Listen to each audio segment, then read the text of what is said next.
గెలిచిన 15 నెలల్లో కౌశిక్ రెడ్డి అనేక బెదిరింపులు, అరాచకాలు, అక్రమాలు చేసి హుజురాబాద్ పరువు తీస్తున్నాడని హుజురాబాద్ కాంగ్రెస్ పార్టీ నియోజకవర్గ ఇన్ఛార్జి ఒడితల ప్రణవ్ తీవ్ర స్థాయిలో కౌశిక్ రెడ్డిపై మండిపడ్డారు. బుధవారం రోజున కరీంనగర్ జిల్లా జమ్మికుంట పట్టణంలోని కొత్తపల్లిలో గల శ్రీభక్తాంజనేయ స్వామి 33వ వార్షికోత్సవ వేడుకల్లో ఆయన ముఖ్యాతిథిగా పాల్గొన్నారు.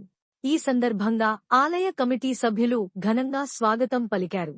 అనంతరం మీడియాతో మాట్లాడుతూ తప్పు చేశాడు కాబట్టే కౌశిక్ రెడ్డి భయపడి ముందస్తు బెయిల్కు పోయాడని, గతంలో సన్నిహితంగా ఉన్న గ్రానైట్ వ్యాపారి కుటుంబ సభ్యులు ఏకంగా ఎమ్మెల్యేపై కేసు పెట్టడం అంటే కౌశిక్ రెడ్డి ఏ విధంగా అరాచకం చేశాడో అర్థం అవుతుందని అన్నారు.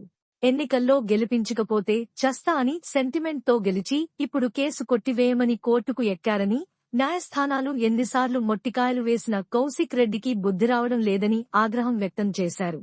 ఇలాంటివి ఇప్పటికైనా మానుకోవాలని అన్నారు. దాదాపు 15-16 నెలలు అవుతుంది. మరొక ఎమ్మెల్యే ఏందంటే ఎమ్మెల్యే పదవి అడ్డం పెట్టుకొని అరాచకాలు, అవినీతి, దౌర్జన్యాలు, నోటికొచ్చినట్టు తిట్టుడు, మరి ఇట్లాంటి ప్రవర్తన మరి ఇక్కడ ఉన్న టీఆర్ఎస్ ఎమ్మెల్యే వాడి కౌశిక్ రెడ్డి.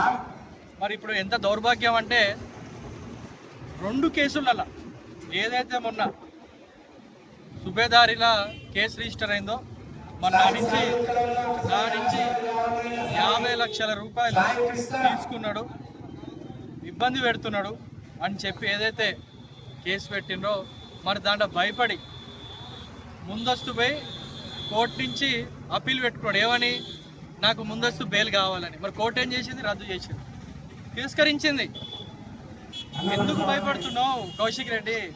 అవినీతి చేయనప్పుడు, నువ్వేం తప్పు చేయనప్పుడు మరి ఎందుకు నువ్వు భయపడుతున్నావు అని నేను అడుగుతున్నా.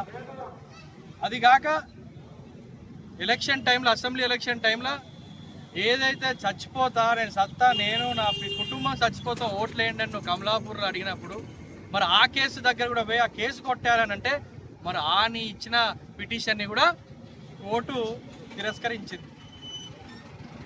అసలు ఏమన్నా నీకు ఎమ్మెల్యే అర్హత లేని వ్యక్తివి నువ్వు. హుజురాబాద్ నియోజక ప్రజలు తల పట్టుకుంటున్నారు ఎమ్మెల్యే ఎవరంటే. అసలు ఎవడేమి ఎమ్మెల్యే? ఈ కేసులు ఏంది, అవినీతి ఏంది, ఇక్కడ ఉంటుందా అని అంటే తల పట్టుకునేటట్టు ఉంది.